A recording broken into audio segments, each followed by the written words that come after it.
সাহেব, এই নিন আপনার দুধ। হ্যাঁ, দুধ তো আমি খাবোই, তার আগে তুই এদিকে আয়, তোকে নিয়ে একটু মজা করি। সাহেব, কি করছেন আপনি? ছাড়ুন আমাকে। ছাড়ুন মানে?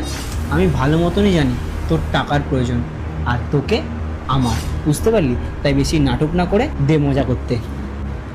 হ্যাঁ সাহেব, হতে পারে আমার টাকার প্রয়োজন, কিন্তু টাকার জন্য আমি কখনো আমার ইজ্জত বিক্রি করি না। এই তোর যা শরীর দেখেই আমার মুড হয়ে যায়, আর তোর এত সুন্দর ফিগার, তুই কাজের লোকের কাজ কেন করিস? আমার কাছ থেকে তুই টাকাও পাবি, সুখও পাবি, তাই এখন যেটা বলছিস সেটা কম, বুঝতে পারলি? সাহেবের মুখের উপর যদি আমি এখন না বলি, তাহলে সাহেব হয়তো জোর জবরদস্তি করতে পারে। তার থেকে ভালো সাহেবকে এখন কিছু অজুহাত দিয়ে আমি এখান থেকে চলে যাই, ওটাই ভালো হবে। সাহেবকে এটাই বলি যে আমি পরে আসবো। সাহেব শুনুন না, আপনার কথায় আমি রাজি হয়ে গেছি, কিন্তু এখন তো অনেক আরেকবার নাও। সাহেব, আপনি যে কথাটা বলেছিলেন আমি রাজি হয়ে গেছি, কিন্তু এখন তো অনেক বেলা হয়ে গেছে, আমি কাজগুলো সেরে নিই, আমি আপনার কাছে পরে আসবো।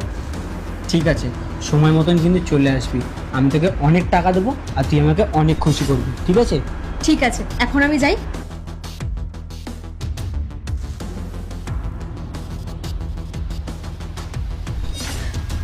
এই কি হয়েছে রে? তুই কাঁদতে কাঁদতে কেন আছিস? না না ম্যাডাম, সেরকম কিছুই না। কি হয়েছে বল আমাকে।